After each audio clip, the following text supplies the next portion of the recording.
and then I have to then reinstate the fact that like, oh my god, I am so worthy on my own, I'm so loved, and I love myself, and I'm loved by other people, and I am so worthy of authentic connection and to be myself and to be loved being myself. Hey, my name is Mia Marsicano, and I just felt the need to talk about this because I'm going through, oh my god, my scary neighbor is walking outside. Hey. I just felt the need to talk about this because it's such a continuous practice, and every time I think that I've mastered it, a new higher challenge comes up that makes me have to continuously choose growth instead of falling back into that pattern. And so I just want to talk about people pleasing and why, when it comes down to it, it is manipulation.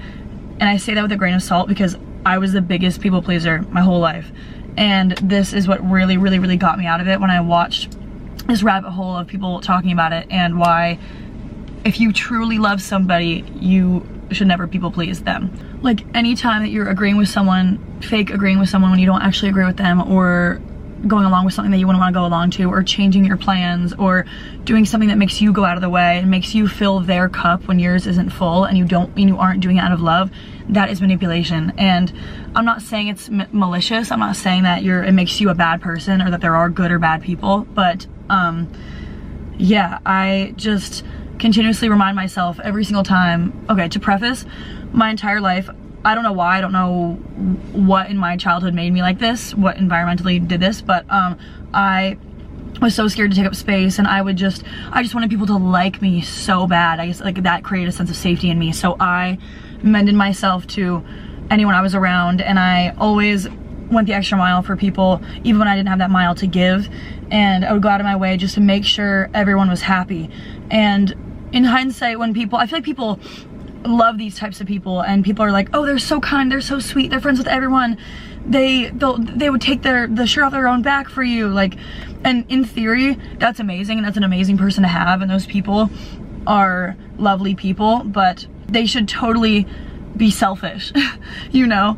And that's coming from me, who was entirely like that. And going back to that, I would just agree with what everyone else said. I would wear clothing that everyone else thought was cool. I would assimilate in every way to be with the crowd, to feel accepted, if that makes sense. And it really comes down to the fact of the root cause, that you don't feel like you 100% love and care and accept yourself.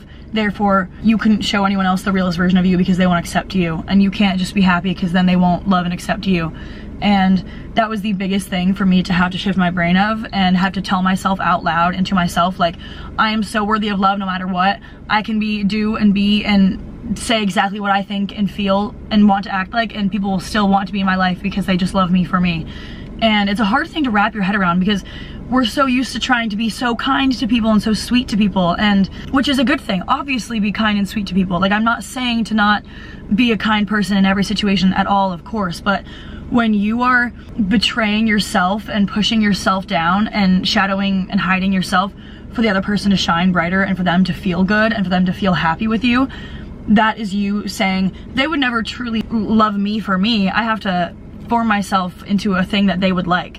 And how are you ever gonna get super close with someone and truly intimate with anyone? And by intimate, I mean intimate, platonic, romantic, familial, you know? How are you ever gonna see the real them and come face to face with the most authentic version of them if you won't give that to them yourself? And that means you have to be the most true version of yourself. You need to say your opinions, even if it clashes with theirs. You need to say, I don't wanna do this thing doesn't benefit me. I'm not gonna do this and go out of my way for this because it doesn't, if you don't get that excitement feeling, if you don't get that desire, or if something doesn't flow effortlessly, and I'm not saying things can't take work, but if something doesn't flow effortlessly and you shove the puzzle pieces together even though they don't fit, that's you betraying yourself, and that's you not doing what you should do, you know? And I think it stems from this idea that we think that we need to be perfect in order to be loved, and we need to be the best version all the time to be loved. But think about your best friends and everyone that you've loved in life.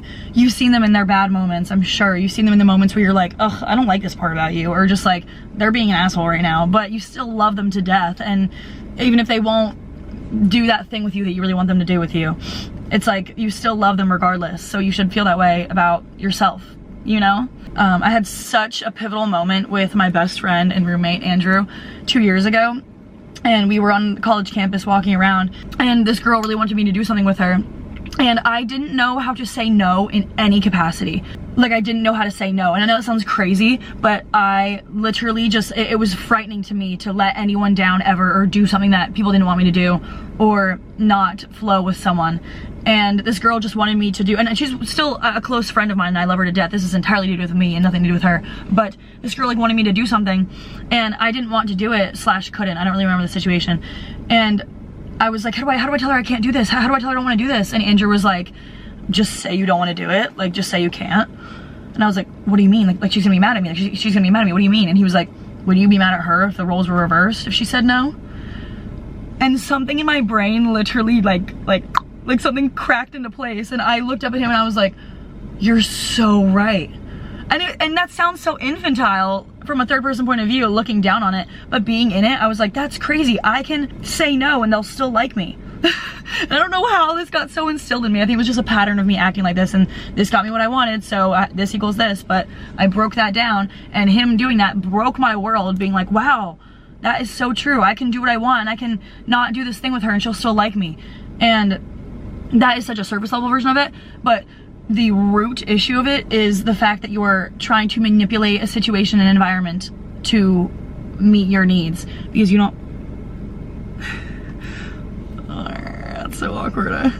But anyways, if you've realized this about yourself, or if you've realized that you mend yourself to fit other people's needs, or you just do something out of them wanting to do it or them feeling a certain way, and you go the extra mile to reassure them, or you go the extra mile to just make them happy, yes, do that if it feels good, if your cup is full already, if it doesn't pain you to do it, if it doesn't take you out of your way, if it doesn't feel bad. Because if it feels bad, and I say feel bad so generally because if bad emotion strikes in you during a situation, you learn that, and you take note of that, you know?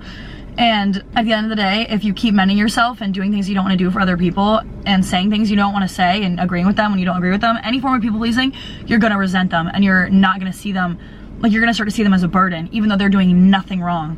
And I went through that so much, where I would be like, oh, I don't want to go out because I don't have to talk to these people, and I don't have to do these things, and I can't be around this person, because then I feel so drained afterwards. And it's like, you are doing that because you're not sticking up for yourself, and you're not defending yourself, and you're not being you, because being you should be effortless. And yes, we can get tired, and yes, we can get out of the mood and whatnot, but when you truly love someone, you want them to see and know the truest version of you. At least I would hope, at least I do. I'm saying you as in me.